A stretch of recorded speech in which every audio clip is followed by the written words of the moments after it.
Hello everyone, this is Shamsi and welcome to another ship build video. Today we're making the Zambarak 2.0, which is a medium hauler, and its role in our endgame fleet is that of sitting somewhere between the original Zamburak before I upgraded it, which could lift about 800 tons of cargo to and from the largest gravity bodies in the solar system right now, and the Black Pyramid of Haul up here, which can lift about 5,000 tons of cargo from the largest gravity bodies in the game.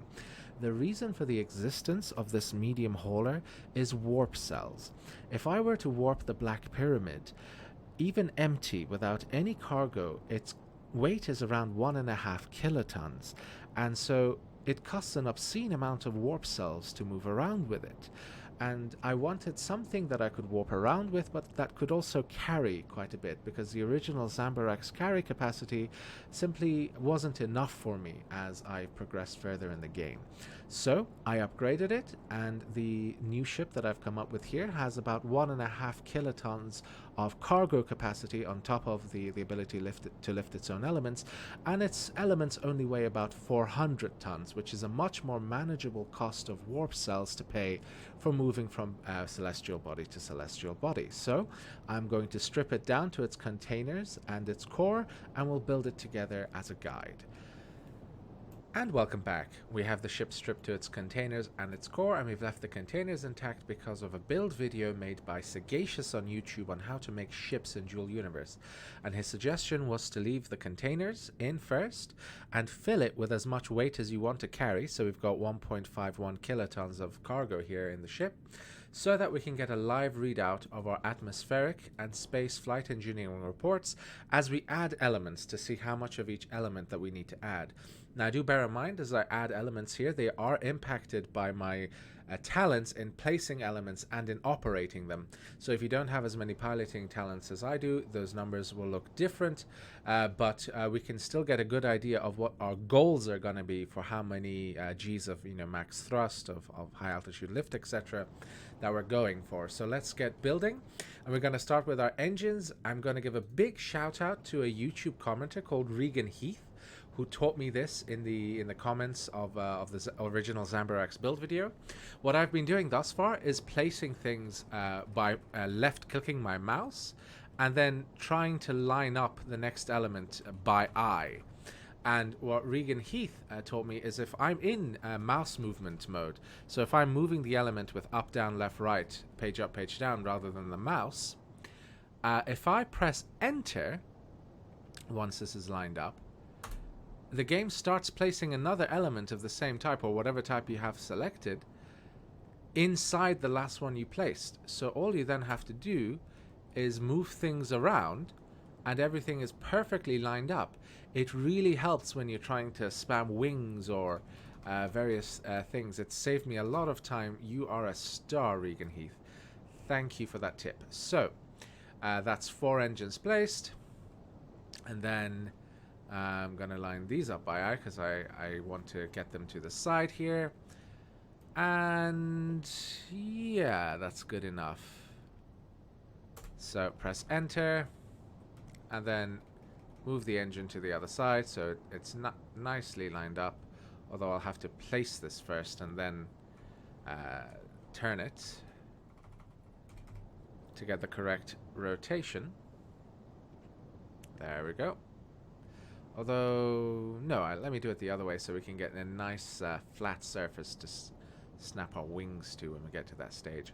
So here we have 6 Tech 2 atmospheric engines, and with the weight that we're carrying, we can see that we're getting roughly 1.6 G's of max thrust with our 1.51 kilotons, although that will go down as I add elements, because obviously the weight of the ship is its cargo and its elements. And for our space engines, we're going to use Tech 2, so military space engines. And we are going to lie them flat like this to get them as close in to the engines as we can, and we will move them to the correct orientation once they are placed. And by that I mean pointing the right way. So get the maneuver tool, flip, flip.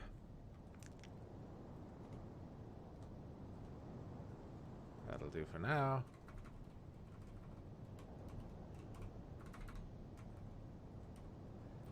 There we go. Place and flip. Now I'm not getting too caught up in the fine placement of these in terms of using the Regan-Heath method of pressing enter, because I am using the engines to align them, so it's not necessary to click on them across. So there we go. We now have our 4 military space engines and our 6 military atmospheric engines large. And as we can see, we have 1.43 Gs. So that's probably going to be less than 1.3 when we're done. And this will probably be closer to 1.4 when we're done. Right, let's get our wings down. Now, we are going to be using wing spam. I've been learning a lot about which sizes of wing are best to use, and I think smalls are probably the most efficient to spam them, but for the sake of looks we are going to spam medium wings. But even though this is a wing spam and it looks like a wing spam, we can at least try to go for something that looks decent, at least thematically good. And to do that, we're going to place the wings in a kind of a pattern. So let's place 1 by pressing enter, 2, 3. Yeah, so we can place 3, and then down here we can place a few more. 4, 5, 6. We can go for 1. No, 6 will do. In fact, 5 might do even. So 1, 2, 3. There we go. Now let's see how they look from this side. Awful, but it is what it is. Okay, so that's wings. This is wing spam. There's no denying it. But it kind of has a grill shape here, and it's got a pattern to it, so it's not basic wing spam. It is a Zambarak ship, so it is gonna look, you know, like a Zambarak ship. But we can at least try to make things look okay as we place them by putting some thought into patterns and making them look as nice as we can given the constraints we're working in. 3. Okay. So, not great, not terrible. Let's do our vertical stabilizers next. And before we do, let me just show you. We are now above 2 Gs of high altitude lift with the weight we want to carry. We want to hit 2 Gs or more, but I am going to place just a few more small wings for good measure and also for looks. But first, our vertical stabilizers. They help us with turning and so on, so they are quite important. So are they obstructed here a little bit with the engine? Let's move them back a bit. There we go.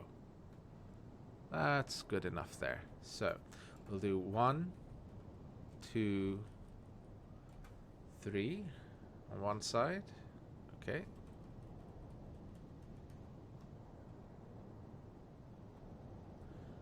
Then 1, 2, 3 on the other side. And then maybe 3 more in the middle. Maybe 2 more in the middle. Oh no, that's just going to float. Forget that. Alright. So that's the equivalent of about 1.5 medium vertical stabilizers on the ship. Let's go for 1 more. Though it's not exactly symmetrical. It'll do. I mean, it is symmetrical, it's just not exactly in the middle. Right. That's correct. Okay. And then again, to add a few more wings, and this bit's basically purely for aesthetics, although, you know, take of that what you will. The ship's aesthetics are what they are.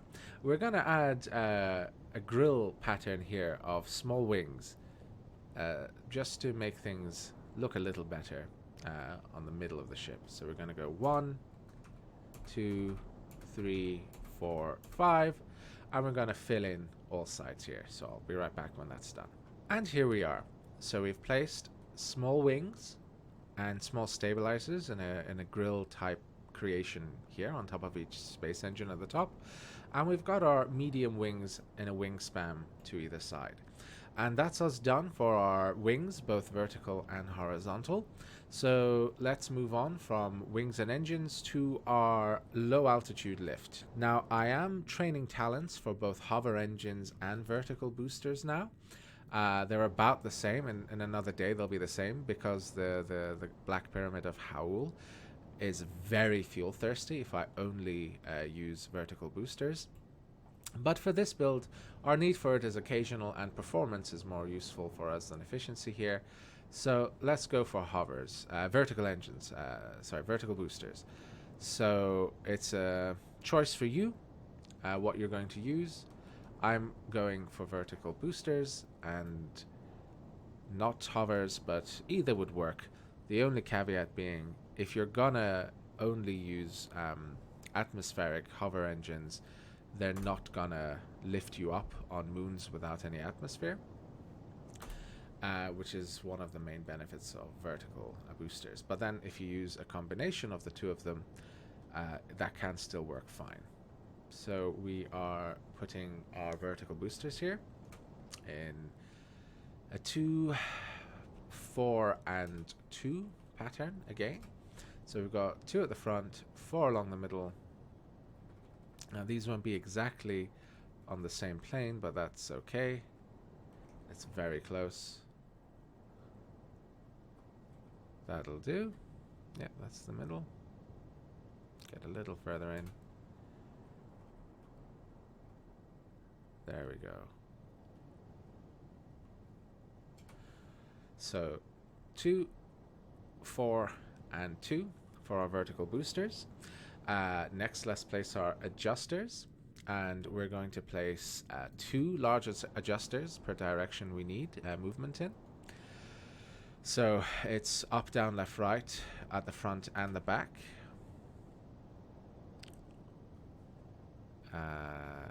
Yeah, that works. Suppose I could get a symmetry point there. Now, another YouTube comment did tell me how to use these coordinates here, grid coordinates, for symmetry points, but I still do prefer doing it the older way, so that I don't have to faff around getting exact coordinates and so on. So we have up, down, left, right, and then let's do up, down, left, right here. So we can do left and right on these engines. Let's do one above and one below, since we have the space. They are lined up. There we go. So that's left and right, and then we can do up and down as well. Oh, you see, I used enter to place the element without first having moved the element with the keyboard, and so when I pressed enter, it just opened the chat window. Didn't place the element.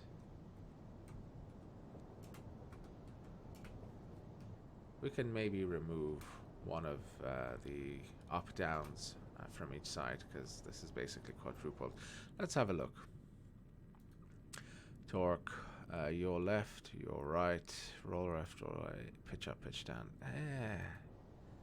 It's okay. Let me just leave it as is. There we go. Plenty of adjusters. Right. Next come our brakes, and I'm going to talk about why I have 10 atmospheric brakes. More at the end of the video as well, but for now, I simply want you to note, in order to be able to glide down safely and land while very heavy, you need more than about 4 Gs of atmospheric brakes, which is, you know, about 8 of these. So I don't technically need as many as I'm going to use, but more brakes is good, so I'm going to go with having more brakes than I need, even though it adds weight, which I then need to pay for warp cells. When I warp, to my mind, it is more than worth it to be able to land safely when very heavy. The warp cell cost will add up over time, but the scrap cost of repairing this is enormous, and the risk of always, you know, losing your ship. So there we go. That's roughly correct. Yep, that's 1. 2, 3, 4, 5. So, as you can see, I have over 5 Gs of atmospheric braking. If I took one of each side off, I'm still above 4 Gs of braking, but for comfort, I want to be at 5. And so, nope, let's place that one back as well. 5.34 Gs. Okay, so that's our atmospheric brakes. I'll demonstrate how those work at the end of the video in terms of landing. And then we need space brakes. We are going to use 8, and that's all we have, so that is quite lucky. Is that straight? No, that's not straight. Not that it needs to be, but it's nice to be clean in placements when you can. So that's 1, 2, 3. Those are unobstructed. Now that's a little obstructed, so let's scoot them over a bit. Yeah, that's better. Still a tad obstructed, but that's okay. Yeah, that's fine. So that's 1, 2, 3, 4, 5, 6. 2 more.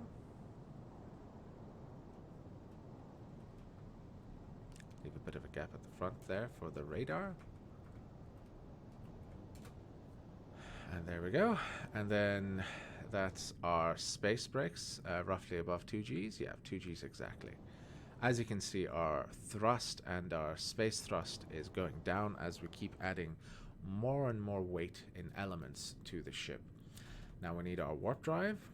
My last one. I need to make some more. I'll go buy some, probably. Let's move you out of the way for the moment. The center of mass of the cargo that the ship is carrying is where the container hub is. So you want that to be fairly central in the ship. And I'm going to place it here at the tip of this warp drive. Right here. It looks okay, and it's fairly central in the ship. So that's our air brakes, our space brakes, our low altitude lift, which is our vertical boosters, our high altitude lift, which is our wings, our max thrust, and our brake force are all good, and our cross section is not too high. So in terms of our space report, our max thrust is okay, our brake force is okay-ish, and this low altitude lift is simply the report of our vertical boosters again, repeated here. Because that's your only low altitude lift when there is no atmosphere, so when you're in space or on moons without atmosphere. This is the only lift you have, the ones from your vertical boosters. Okay, let's rebuild our cab here, and we're going to build it out of fuel tanks again. Medium fuel tanks. Right, so that's everything lined up and symmetrically placed in the middle. Don't worry too much about this remote control or this data bank. They're related to Arcadio and Demasia's open source public Lua script. I will link to the GitHub page for that down in the description, but don't worry too much if you don't have it. I will be making a full guide video on it and how to install it, how to use it in a little bit. Also, the GitHub page, the README, is very easy to follow, fully explains everything you need to know. But if you don't want to do it or don't have it, don't worry about it. As my favorite YouTube food channel says, if you don't have it, you can skip it. You can certainly skip the script. It's a quality of life thing only for piloting. So let's connect up all our boosters and engines, fuel up the tanks, and go for a test flight. I'll be right back. I've loaded all the scripts and everything I needed to, and before we take off, a couple of things I forgot quickly is a space radar. A small one will do because it has the same maximum maximum range of detecting people as any other radar, and all we needed to do is detect people if we're ever in PvP space. And then finally a resurrection pad if we ever were to fall on our adventures. We can resurrect back on this ship. We can place it here out of the way again, and don't forget to activate it. Just down one, I think. Yeah. Right. So let's sit on the seat And Arcadia and Demacia script will tell me what this in theory can lift. So in theory, this can lift about 2,600 tons in total with a vertical takeoff off of Alioth, or the Sanctuary Moon. At the moment, I have about 1.5 kilotons of cargo in the hold. So our mass is coming from our fuel in our fuel tanks, about 45 tons. Our cargo, 1.51 kilotons, and the elements that the ship is made of, which is 400 tons, and as ever, super efficient, no waste, no honeycomb at all. So we don't have to pay to warp our honeycomb for aesthetics. Press insert to get into the camera view we want. Again, I'm just going to hit G to get rid of the landing gear and start hovering. That's simply to do with the script that I'm running. If you don't have the Arcadia and Demacia script, don't worry, just take off as per normal. So I'm going to disengage my brakes. Now we don't have an overabundance of atmospheric thrust, but as you can see, fully laden, weighing almost 2 tons, we are able to take off very comfortably. We're above our sustaination speed. And oof, frame rate loss as I load away from my base. And also the script, the Arcadia Demacia script, does lower your frame rates a little bit. So if I hit Alt 3, yeah, it's okay. So we are going to level off a bit in order to build horizontal speed. So with the Demacia Arcadia speed, I can see my normal speed here in the distance, in the direction of travel, and I can also see my vertical rate of climb and descent in this dial here on the right. So I can see that I'm still climbing to the edge of space, but I want to level off against the horizon to build up speed. I'm aiming to reach about 800 kilometers an hour before I go for an escape from atmosphere. I could have reached this speed much sooner if I didn't climb up to 3,000 meters so quickly, but this'll do. It's not an ugly ship. Certainly in this form, the way we've melded the elements, the way the containers form a central body, I no longer feel that this ship looks freshly squeezed from a K9 Victor. I think it looks okay. We've got the grill shapes here with the wings. Yeah, it looks like a spaceship. It'll do. Okay, let's go for escape. Tilt our nose up a bit. As you can see on the top right, my rate of climbing is going up. And I'm going to disengage cruise control and then set my engines to maximum thrust. My space engines are spooling up. I am slowing down in my rate of climb, but as my space engines engage and spool up, I am going to keep my destination there for when I want to go home. And I'm climbing again. So I'm going to use my brakes a little to control my speed. I don't want to burn any elements as I escape Alioth's atmosphere. Try to keep it under about 1,100-1,200 kilometers per hour, but I'm almost through the atmosphere, so let's just burn away. And okay, we are through the atmosphere. We should stop burning imminently, get our trajectory view going, and I'm gonna try to reach a stable orbit just to prove that the ship can escape Alioth's gravity just fine, and we'll cut back to when I've achieved an orbit. And as you can see, we are heading away from Alioth nicely, and we have hit an elliptical orbit here, and if we keep traveling in this direction, we will hit a stable orbit and eventually break free of Alioth. So, what I'm going to do now is head back to the planet and demonstrate this ship landing back on Alioth in a safe and controlled manner. So let's align retrograde. That simply means turning my ship back against the direction of travel. Again, that's to do with the script. If you don't have it, you can simply turn back manually, engage my brakes, and then with the help of my space engines, slow down faster.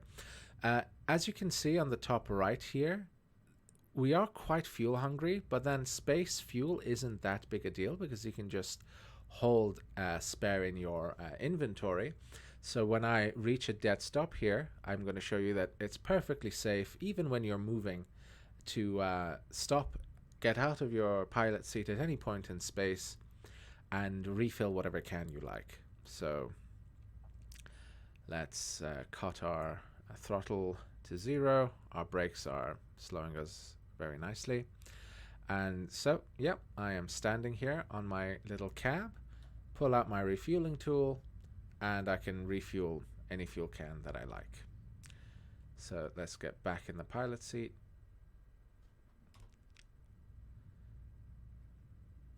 And let's head back to base. So I'll cut back to when I'm approaching atmosphere, and I'll talk you through how I land this ship when it's heavy. So I've burnt towards the planet to about 3,000 kilometers per hour. I can see that my vertical fall speed is approaching 800 meters a second, and I am approaching half an SU away from the top of the atmosphere of Alioth. Now all the numbers I'm going to choose here are purely gained from experience by cratering ships, trying to figure out how to land. It's all judgment calls, so I'm going to talk you through how I approach entering atmosphere again while heavy. Now, the first thing I'm going to do is I'm about to enter 10 kilometers, so 100 kilometers up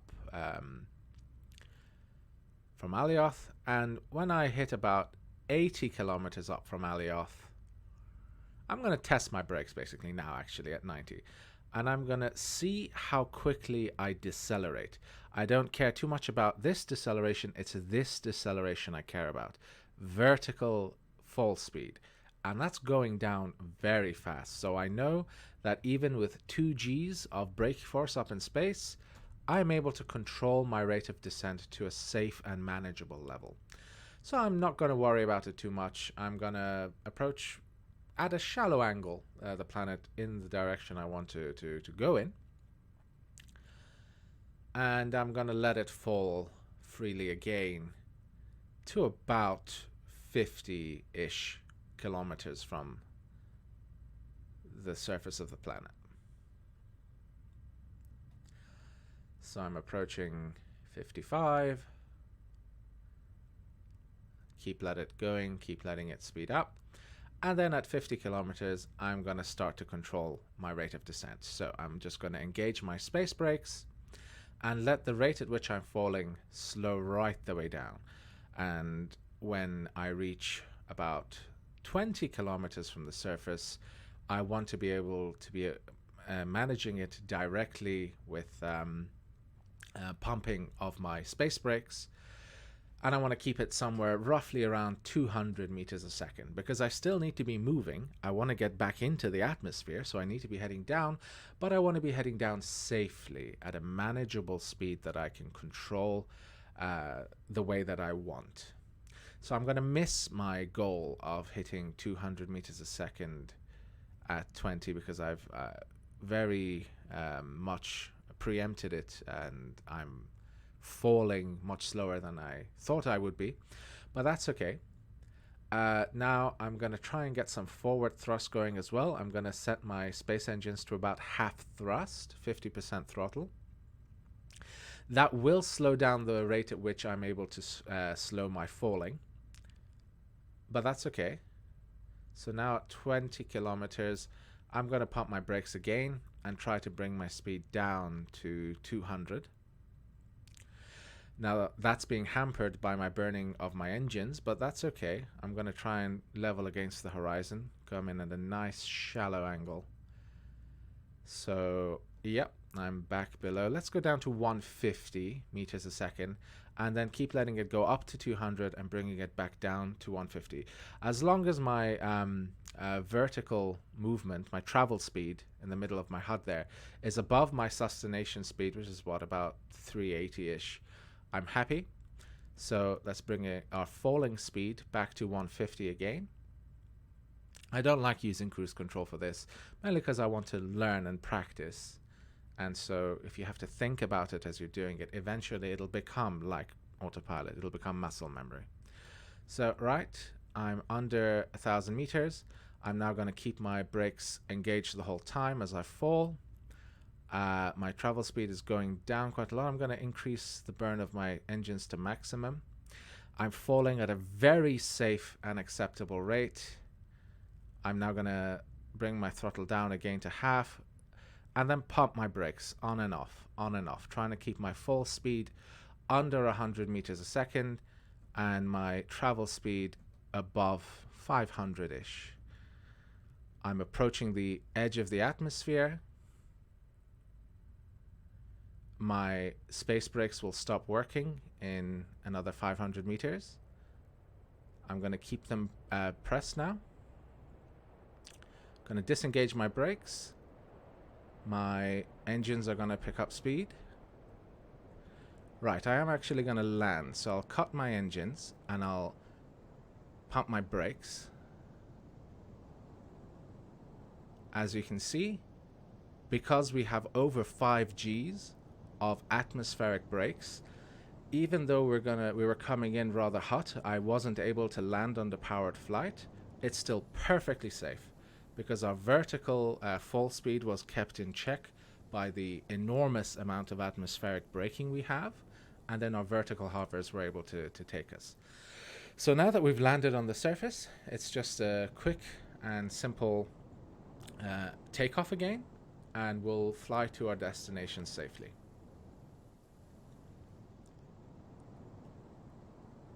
So that was a successful failed landing. I'm actually going to go with this for my take for the flight demonstration, just to show that even though I wasn't able to enter the atmosphere under powered flight, so my wings weren't able to start me flying on re-entry into the planet. I will show a clip of that also happening, just to show that it's possible with this ship. Our vertical fall speed was kept at a safe level by the enormous amount of atmospheric brakes that we have, over 5 Gs of that. That's why brakes are very good, and they save you when you would otherwise crater into the ground. So I was coming in very fast. I was coming in at over 150 meters a second. I wanted it to be coming in at somewhere closer to 80, 90, and that simply wasn't happening for me. And I was plummeting straight into the ground, but I kept my engines off, I kept my brakes pressed, and that was able to bring my full speed down to safe levels. So again, we're going to land the ship in that same way. We don't have a lot of space to slow down in, but that's still going to be enough. We kill our engines and we just hover down, light as a feather, on our air brakes, and then extend our landing gear, which we don't have on the ship, and land safely. So there you have it. That's 1.5 kilotons safely taken off and safely landed back onto Alioth on the Zambarak 2.0. So again, bear in mind that these figures are with my piloting skills, so if you wanted to achieve the same kind of performance, you would need the same kind of talents for piloting, or achieving the same kind of numbers. Let's go over those numbers again. That's over 1 G of max thrust, you want about 1.3, 1.4. Over 4 Gs of brake force, but you saw there the benefit of me going all the way up to 5. And over 2 Gs of high altitude and low altitude atmospheric lift. Again, you saw the benefit of having this much lift. My hovers were able to pick me up nice and safely there. And then for space, we have 1.28 Gs, a bit on the low side, but that's good enough for me, at least for now. You saw that we were able to leave quite nicely. And our brake force was close to 2 Gs, 1.94 Gs. Again, you saw how that was able to allow me to comfortably control my speed. Even though I messed it up at the end, I was still able to control my speed nicely with my atmospheric brakes. So there you have it, the Zambarak 2.0. I hope you've liked this build video. If you have, please do consider liking the video, or subscribing to me on YouTube, or even following me on Twitch. I am streaming this game 3 or 4 days a week. I will look forward to seeing you there. Thank you for watching, and until the next time, bye for now.